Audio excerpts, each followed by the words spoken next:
Well, hello there, everyone. This is Random Talk again. And in today's video, yeah, you can already tell I'm trying a different angle.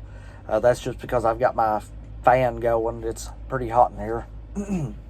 I figured I would do a quick-ish video talking about some memories I have with the NES, or to say the name without abbreviating it, the Nintendo Entertainment System. And I went ahead and wrote down here just that it came out, from what I found, October 18th, 1985 in North America. Now, and it had somewhere around a 10-year lifespan here, but I think it was discontinued as the Famicom in 2003 in Japan, I think. Anyway, I don't remember much. Well, let me put it this way. I don't remember getting it. I don't. Let's see, I was born in 1988, and I just remember having it. That and the original Game Boy. I know I had Super Mario Brothers for it. And I think I had Super Mario Brothers 3 and Tetris. I believe that was it. I'm not even sure now if I had Tetris. Oh, wait, yeah, I did. It was later on, though. I don't really remember, too much about it. I just remember at the time, let's see, I think me and my sister shared a room for a little while growing up when we were little. And I remember it was, okay, say like the bedroom door is over on this side. Well, the TV would be on, TV would be on this side and tucked in the corner at the foot of my bed on a table. I think the Nintendo was either on a floor or there was a bottom shelf or something. And I really can't remember too much about it. I just know that I had one. And I can remember one thing though. It was like whenever my mom she had bought Super Mario 3 as, I guess, a birthday present for me, or she just spontaneously bought it. Whenever I got home, see, I wasn't expecting it. So, I remember I come in and I could hear the TV on in the bedroom, but I was like, why is it on? And Mom was in there playing it. Now, my mom wasn't one to, play video games at all, but she was playing Mario 3. But as soon as I walked in the room, she handed me the controller, said, all right, have fun. And the only other bit of that memory that I can remember at the time was in one of the levels. It was probably still in World 1. I could not figure out how to go up a pipe to get to the overworld, and Mom was like, "Oh, you gotta hold up while you're jumping." And I think it took me a couple of tries. I don't know why, but to hold up and jump. But yeah. There for a while, for whatever reason, we had left it with my grandma. And I know she was living with her mom at the time, with my uncle. And yeah, I remember that whenever I'd go and stay the night, we would stay up all night playing it, or at least no later than midnight. It was kind of like just me and him bonding over the game, which we also later did with his Sega Genesis whenever he got that. I think it was Sonic 2 for that. Model 2, Sonic 2, I believe. But anyway, whenever my grandma moved, let's see, I think my uncle went with her. And they took the Nintendo with them. Now,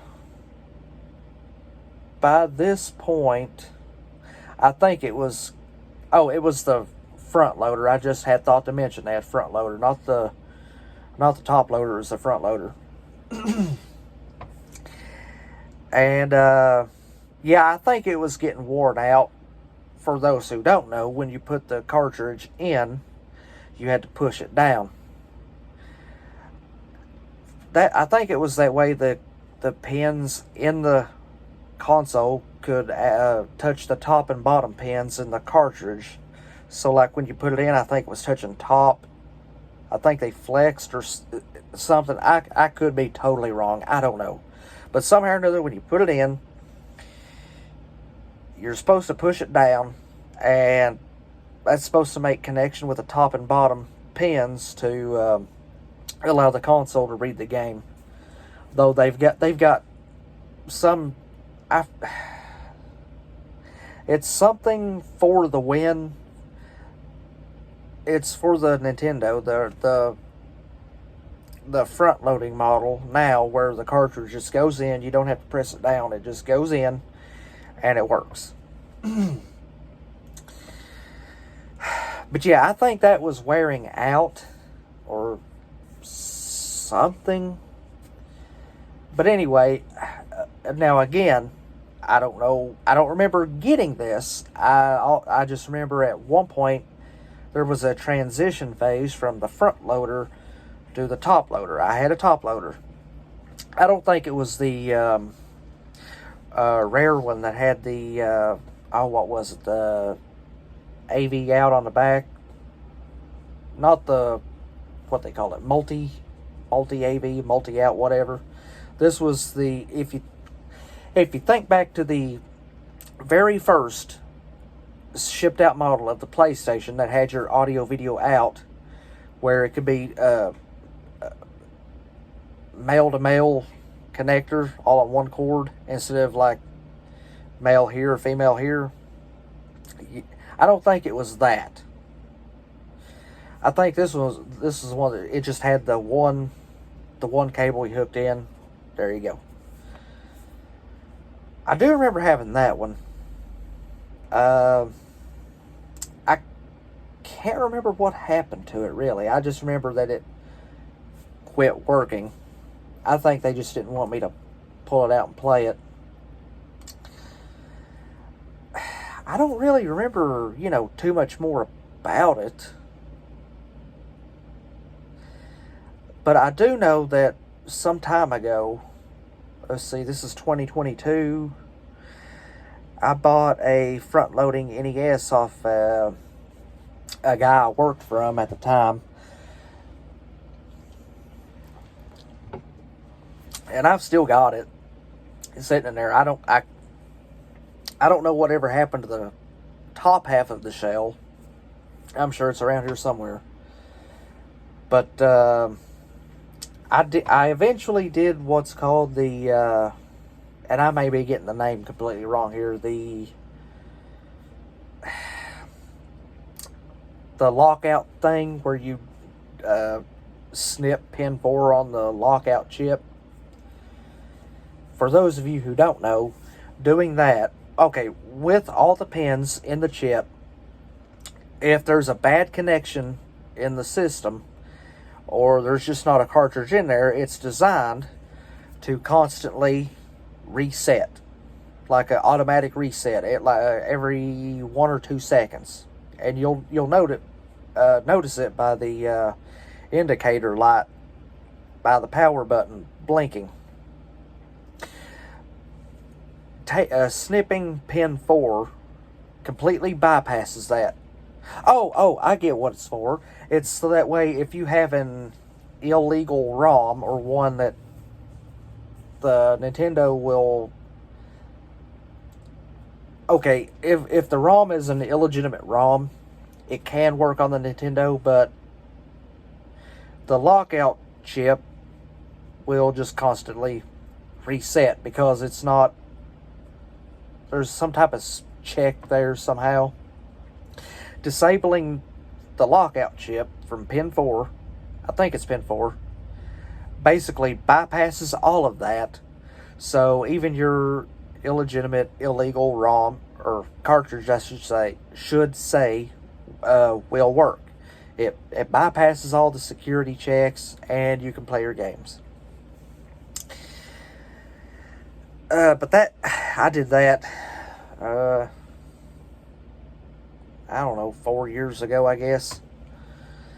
I think the last time I had it actually turned on was whenever my nephew was over and I let him play Mario. But yeah, I think that's. Excuse me. I think that's pretty well all I've got for now. I don't remember anything else about it. Uh, oh, well, here. Excuse me. Here's a little bit of a quick fact for you. Whenever my top loading NES died, I don't know if it actually did or not. Actually, yeah, it did. It did die because I did try it one day and it wouldn't power on. And I did check see if it was plugged in. It was, but it just wouldn't work. Okay, quick fact. Yeah, quick fact. I did have an NES front loader. I did have a NES top loader, and I had a Game Boy. The brick. Whenever that Nintendo died, I did not have another console until the Sony PlayStation. And that was only because my uncle had one. It was Crash Bandicoot 1 or 2, I'm not sure. May have been the first one. He let me play it. I played it. I liked it. And I think I got a PlayStation that Christmas. But yeah, I mean, I knew growing up, I would see the commercials for the.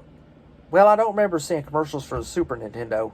The only reason I remember or knew of its existence, I'm thinking, was where the power cord on one of my Nintendos, whichever one it was dead, and Mom had took me to Walmart to see if, excuse me, if the power cord would work. And they actually let us take a boxed Super Nintendo out of the store to check the power cord. Nowadays, with like the PS5 and the Xbox Series X and S, they wouldn't let you do that. No. Back then, oh yeah, you can go out, you take it with you. Check that. But no, it didn't fit, so we took it back inside. I remember the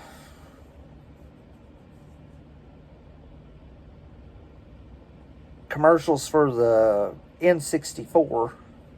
I think I wanted one, but I never really asked for it. I think I even knew, well, it was either the Saturn or the Dreamcast, one of the two. I'm thinking the Saturn. Let's see. I think I knew it was out. I think I wanted one of them too, but again, I didn't ask for it.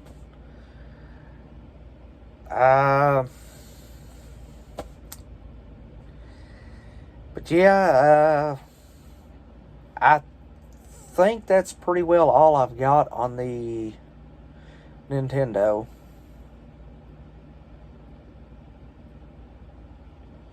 Well, real quick, like I did buy the cheapest way at the time that I could get Mario 3 was by importing it from the Famicom. And I did get one of those pen adapters. I think it was 60 to 72 or however it is that allows it to... Because the Famicom, I think, is a 60 pin, while the NES is a 72 pin, I believe. But yeah, I did get one of them. But yeah, but aside from that, I think that's all I've got for now. Probably wasn't all that informative, but I figured I'd just throw it out there. Anyway, this has been Random Talk. Have a good rest of your night, a good day, wherever you may live. And we'll see you in the next one. Take care.